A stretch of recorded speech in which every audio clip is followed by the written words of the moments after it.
Assalamualaikum warahmatullahi wabarakatuh. Selamat pagi dan salam sejahtera bagi kita semuanya. Saya ucapkan selamat untuk anak-anakku yang telah naik ke tingkat kelas 11. Baik anak-anak, pagi hari ini saya mewakili dari teman-teman guru PPKN yang lainnya akan menyampaikan materi PPKN kelas 11 semester pertama, yaitu adalah kita akan mempelajari harmonisasi dan kewajiban dalam perspektif Pancasila. Baik anak-anak, sebelum kita masuk ke dalam materi pada pagi hari ini, marilah kita berdoa sejenak sesuai dengan keyakinan dan kepercayaan. Doa mulai. Baik, selesai, kita lanjutkan untuk masuk ke dalam materi anak-anak. Nah, untuk materi pada pagi hari ini kita akan mempelajari tentang yang namanya hak dan kewajiban. Ya, hak sendiri anak-anak. Yang akan kita pelajari adalah hak dan kewajiban. Kita akan mempelajari dulu apa yang namanya hak. Jadi kita harus tahu apa yang namanya hak terlebih dahulu. Oke, next.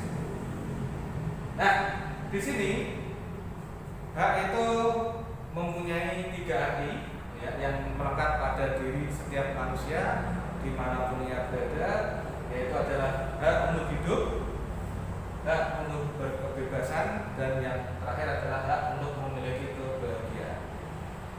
Nah, di sini di dalam negara Indonesia, hak itu juga sudah diatur di dalam Undang-Undang Republik Indonesia Nomor 39 Tahun 1999 yang memiliki arti adalah hak asasi manusia merupakan seperangkat hak yang melekat pada hakikat dan keberadaan manusia sebagai makhluk Tuhan, yang Maha Esa, yang merupakan anugerahnya yang wajib dan dijunjung tinggi.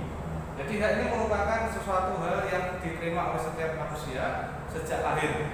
Dari lahir sampai dia dewasa sampai kapanpun, hak itu akan melekat pada dirinya. Maka dari itu kita wajib untuk menjunjung tinggi, dan hak itu harus bisa dilindungi oleh negara, oleh hukum, oleh pemerintah, dan setiap orang siapapun. Itu adalah pengertian hak menurut Undang-Undang Nomor 39 Tahun 1999. Oke anak-anak, kita lanjutkan kembali. Nah, di sini pengertian hak asasi manusia juga disampaikan oleh pendapat tadi, yaitu adalah John Matterson, yaitu adalah hak-hak yang melekat dalam diri setiap manusia, dan tanpa hal itu manusia tidak dapat hidup sebagai manusia.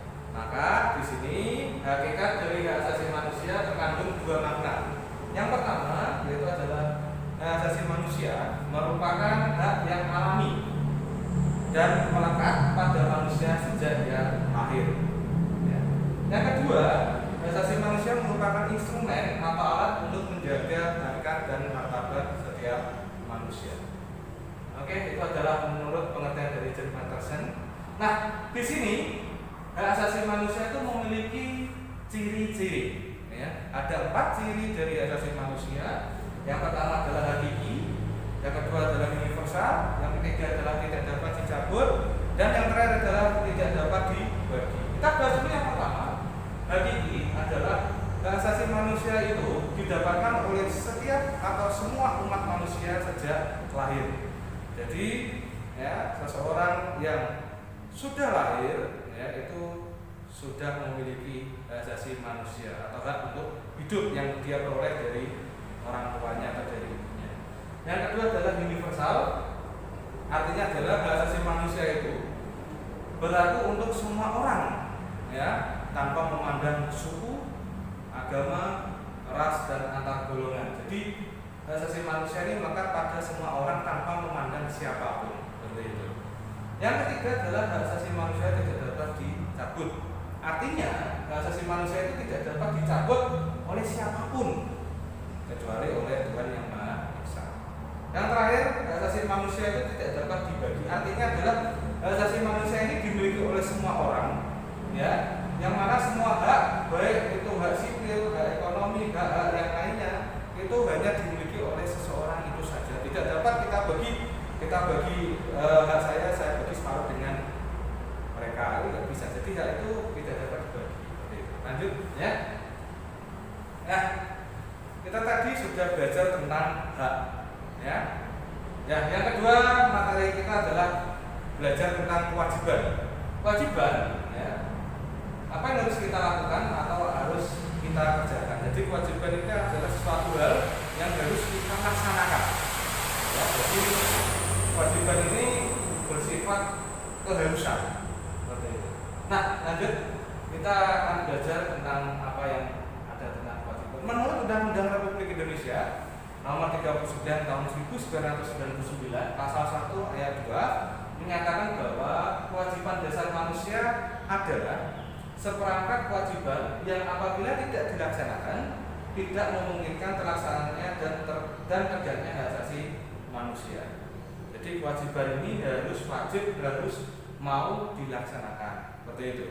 Karena hak dan kewajiban ini merupakan suatu hal yang tidak dapat dipisahkan. Seperti itu. Bisa saja setiap orang memiliki hak untuk belajar, nah, maka kewajibannya dia harus belajar, harus mengerjakan tugas dan sebagainya. Ini adalah kewajiban, seperti itu. Nah, hak dan kewajiban ini merupakan dua hal yang memiliki hubungan sebab akibat.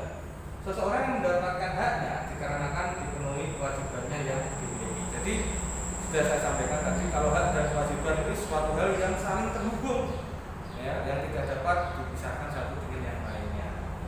Hak dan kewajiban juga tidak dapat dipisahkan. Akan tetapi sering terjadi pertentangan karena hak dan kewajiban itu tidak seimbang.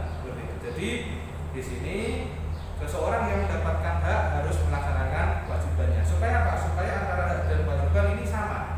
Dia mendapatkan hak dan dia harus melakukan kewajiban. Seperti itu.